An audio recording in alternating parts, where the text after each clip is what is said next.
You spend 40 years grinding to build wealth.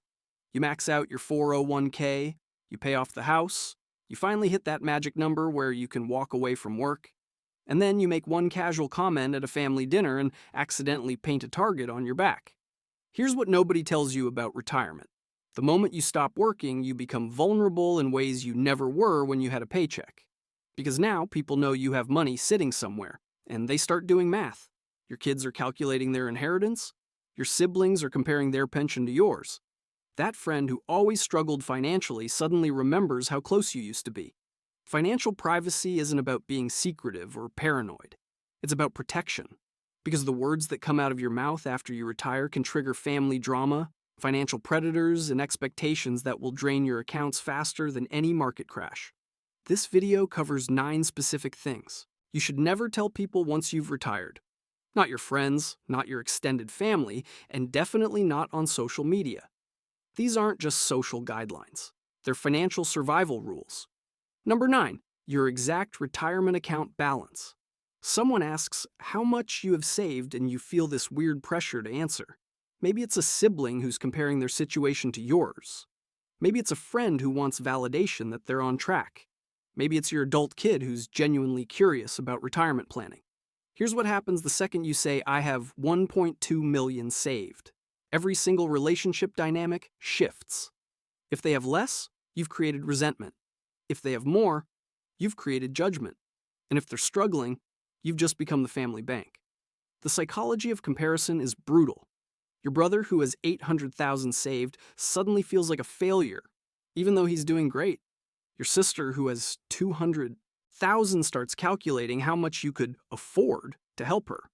And your friend who has 50,000 stops calling because now every conversation feels like a reminder of what they don't have. But here's where it gets really dangerous. The family loan trap opens up immediately. Your nephew needs 20,000 for a business idea. Your niece needs 15,000 for a down payment.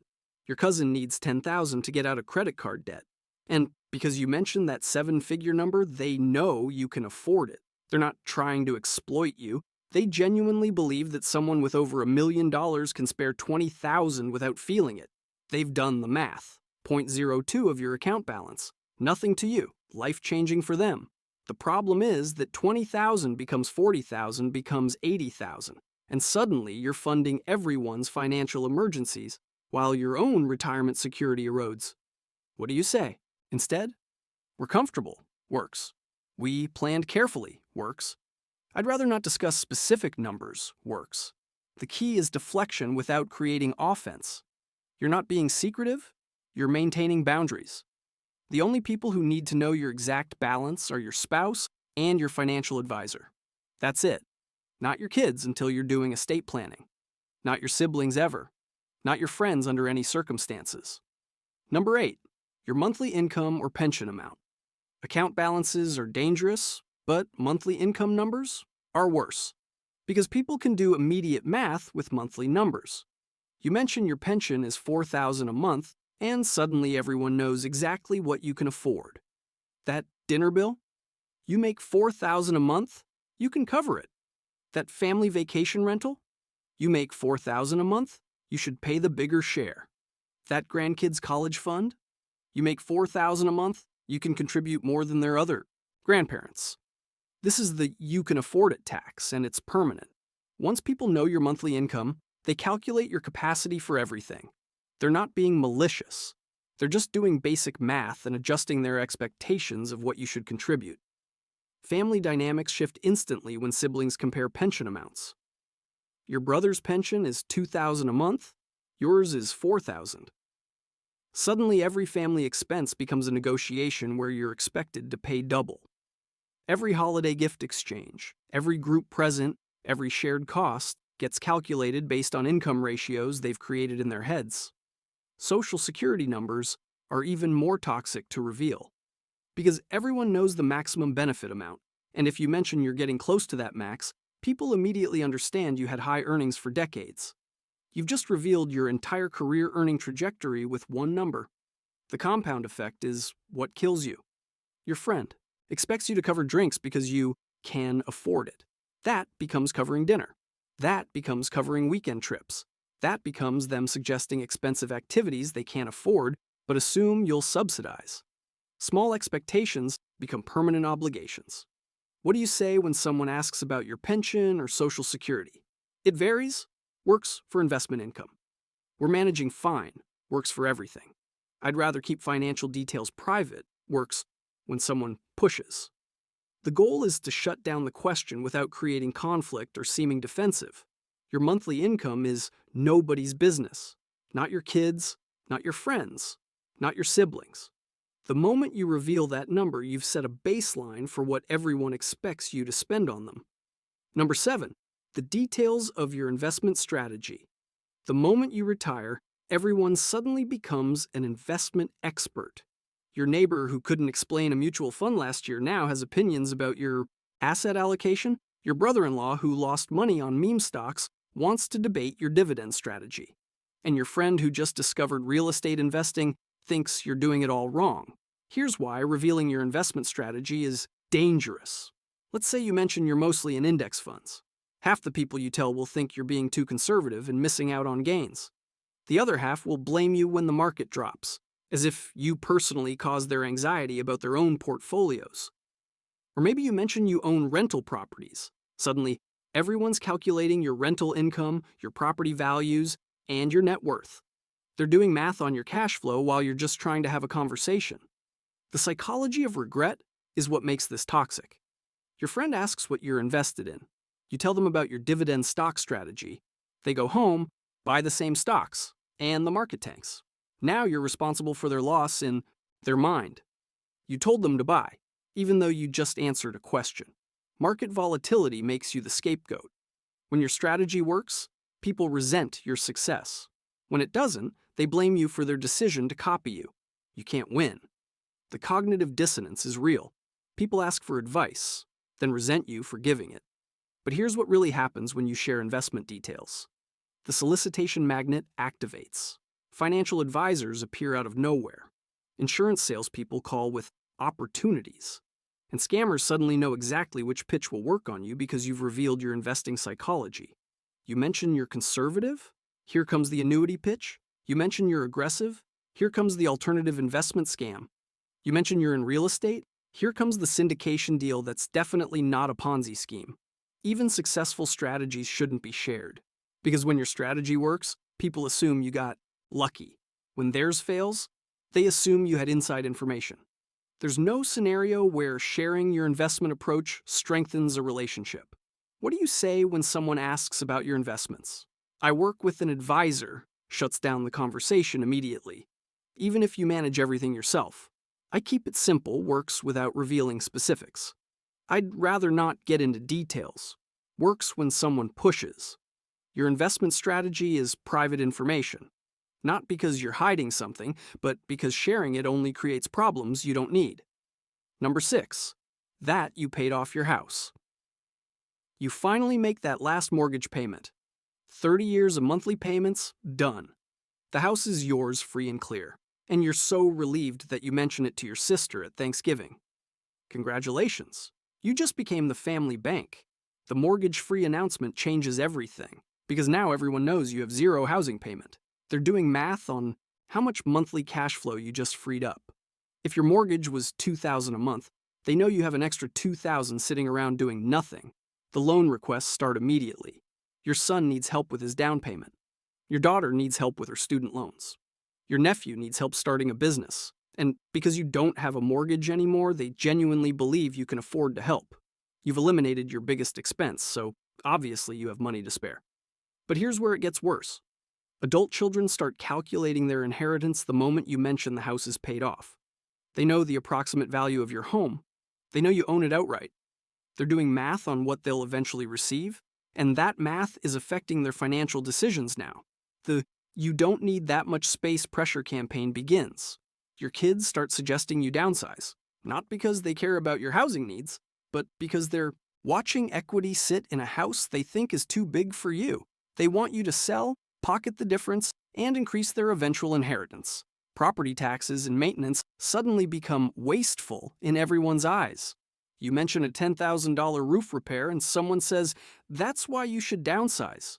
You mention your property tax bill, and someone says, "You're spending too much on that house." The equity extraction suggestions start flowing. You're sitting on $500,000 doing nothing. You should get a reverse mortgage. You should take out a line of credit. You should access that equity. Everyone has ideas for money that isn't theirs. Why does housing status need to remain ambiguous? Because the moment people know you own your home free and clear, they start treating your equity like a resource they can access. Keep it vague. Keep it private. Your housing situation is nobody's business. Number 5. Your plans to downsize or move. You mention at a family gathering that you're thinking about selling the house and moving somewhere warmer, or maybe downsizing to a condo, or relocating to a lower cost of living area. Seems innocent enough, right? Wrong. You just triggered a feeding frenzy. The inheritance anxiety kicks in immediately. Your adult children panic because in their minds, you're about to make their money disappear. They've been mentally counting on inheriting a house worth $600,000 in their expensive city. Now you're talking about moving to Florida and buying something for $300,000. Where's the other $300,000 going? They're doing math while you're talking about palm trees. Real estate agents appear like magic. Your neighbor's cousin who sells real estate suddenly wants to have coffee. Your friend's daughter who just got her license calls with a friendly offer to help. And every single one of them is calculating their commission on your home sale. Family members suddenly want to help with the move, not because they care about your packing strategy, but because they want control over the process. They want to influence where you move, what you buy, and most importantly, what you do with the difference. Here's where the geographic arbitrage reveal becomes dangerous. You mention you're moving from California to Tennessee because the cost of living is 60% lower. Congratulations. Everyone now knows you're optimizing wealth. They understand you're making a strategic financial move, which means you have significant assets to optimize. The guilt campaign starts immediately. You're moving away from your grandchildren. You won't see us anymore. How can you leave? It's not about missing you. It's about controlling your financial decisions and maintaining access to your resources. But here's the calculation everyone makes the moment you announce moving plans. Selling for $600,000, buying for $300,000, that's $300,000 in difference. Where does that money go? Does it go into investments? Does it go into their inheritance? Does it become available for loans? Everyone's doing this math. The safety issue matters too. Announcing you're leaving makes your current home a target. Criminals know the house will be empty soon. Scammers know you're in transition and vulnerable. And opportunists know you're making major financial moves. Keep your moving plans private until contracts are signed. Tell people after you've moved, not before. Your geographic strategy is nobody's business until it's done. Number 4, large purchases or lifestyle upgrades. You buy a new car, a nice one. Maybe you post a photo on Facebook because you're proud of finally getting something you wanted after years of driving a beater. Or maybe you mention at dinner that you just bought a boat, or a vacation home, or upgraded to business class for your Europe trip. That single purchase just reset everyone's expectations of what you can afford. The "you can afford it" response activates immediately. You bought a $50,000 car, so obviously you can afford to contribute more to the family reunion costs. You bought a boat, so obviously you can afford to take everyone out on it every weekend. You bought a vacation home, so obviously family can stay there whenever they want. People track your purchases. They're building a mental inventory of your visible wealth. New car plus boat plus vacation home equals rich in their calculation. And rich means you can afford to fund their needs. One luxury purchase becomes evidence you're wealthy. It doesn't matter that you saved for years, specifically for that car. It doesn't matter that the vacation home was a strategic investment. All that matters is they saw you spend money, which means you have money to spend. Gift expectations inflate instantly. You used to give $50 gifts at Christmas, but you just bought a $40,000 RV. So now $50 seems cheap. Your budget just tripled in everyone's mind without you saying a word. Family event costs suddenly become your responsibility. Your niece is getting married and needs help with venue costs. Your nephew is graduating and needs help with party expenses. And because you bought that boat, everyone knows you can afford to help. The reverse logic is brutal. If you can afford that RV, you can afford to help me with my car payment. The two things have nothing to do with each other, but in their mind, your discretionary purchase proves you have discretionary income available for their needs. What do wealthy retirees actually do? They enjoy privately and display minimally. They buy what they want but don't announce it. They upgrade their lifestyle without broadcasting it, because they understand that visible wealth creates expectations they don't want to manage. Number 3, that you're receiving an inheritance. Your aunt passes away and leaves you $200,000. Or maybe your parents' estate finally settles and you're getting your share, you're processing grief and paperwork, and suddenly you have this windfall coming. And because you're relieved or excited or just need to talk about it, you mention it to your sister. You just started a family civil war. Inheritance announcements trigger immediate financial pressure. The moment you reveal you're receiving money, everyone starts calculating what they think you should do with it. Your siblings want to know why you got more than they did. Your cousins want to know why they didn't get anything. And distant relatives you haven't spoken to in years suddenly remember how close you used to be. The "you don't need it" argument appears instantly. You're already retired. You already have savings. So clearly you don't need this inheritance as much as your struggling nephew does. Or your sister who's still working. Or your brother who's dealing with medical bills. In their minds, your financial stability disqualifies you from deserving inherited money. Here's what happens to power dynamics the moment inheritance news spreads. You were equals with your siblings yesterday. Today, you're the one who got the money. Every family interaction now carries this underlying tension about fairness and favoritism and who deserved what. The loan requests start before the money even arrives. Your son needs help with his mortgage. Your daughter needs help with her business. Your brother needs help with his debt. And because they know money is coming, they're asking now. They want to get in line before you spend it on something else. Adult children's expectations shift immediately. If you inherited money, then they should inherit money. Your windfall becomes their future windfall in their minds. They start calculating what you'll leave them, and that inheritance you just received gets added to their mental tally of what they're owed. The investment pitch avalanche begins. Everyone has ideas. For your windfall, your friend knows a great real estate deal. Your neighbor has a business opportunity. Your brother-in-law wants to introduce you to his financial advisor. And every single pitch comes with the assumption that you need their help managing this money. The guilt manipulation is brutal. Mom would have wanted you to share with family. Dad would have wanted you to help your brother. They're using the deceased person's memory as leverage to access money that isn't theirs. Even small inheritances need to stay private. 20,000 triggers the same dynamics as 200,000. The amount doesn't matter. What matters is that people know you received money you didn't earn, which means you should share it. Here's the compounding effect that makes this really dangerous. Inheritance plus retirement savings equals target status. You already had your retirement accounts. Now you have inherited money too. In everyone's calculation, you've gone from comfortable to wealthy. And wealthy people are expected to help. What do you do instead? Receive quietly, integrate slowly, never announce. The inheritance goes into your accounts without fanfare. You don't discuss it, you don't celebrate it publicly, and you definitely don't tell people the amount. Your financial windfall is private information. Number 2, how you spend your time. You're at a family dinner and someone asks what you've been up to. You say, "Honestly, I'm kind of bored," because you're still adjusting to retirement and haven't found your rhythm yet. You just made the most expensive statement of your retirement. The moment you reveal free time, unpaid labor requests flood in. Your daughter needs childcare while she works. Your son needs help with his renovation project. Your neighbor needs someone to watch their dog.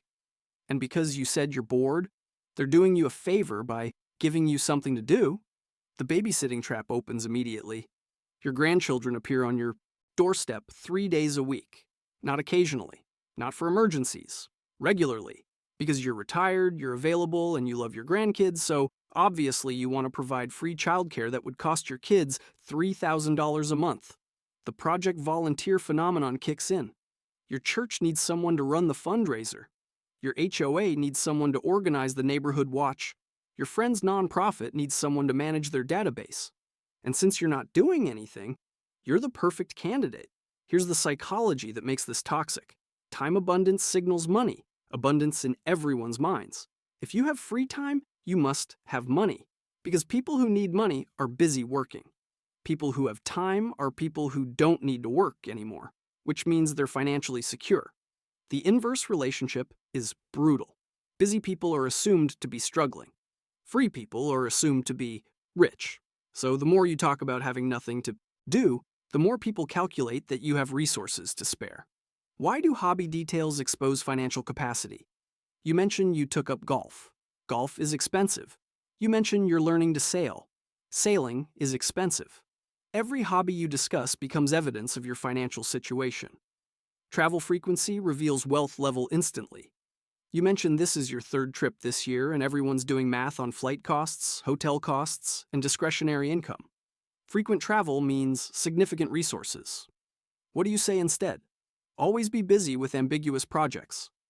I've got a lot going on. Works. I'm working on some things. Works. My schedule's pretty full. Works. The goal is to seem occupied without revealing what occupies you. Your time is valuable. Protect it the same way you protect your money. Number 1, your estate plan or beneficiary decisions. You sit down with your kids and explain how you've divided your estate. You think you're being transparent and fair. You're actually destroying every family relationship you have. The moment you reveal your will, entitlement psychology activates. Your daughter thinks she deserves more because she lives closer. Your son thinks he deserves more because he has more kids. And your other daughter thinks equal distribution is unfair because she makes less money. Unequal distributions create permanent resentment. You're leaving more to one child because they helped care for you. Logical to you, betrayal to everyone else? The manipulation campaign begins immediately. This is the reason most people need more money to retire than they think, which I go into detail about in this next video.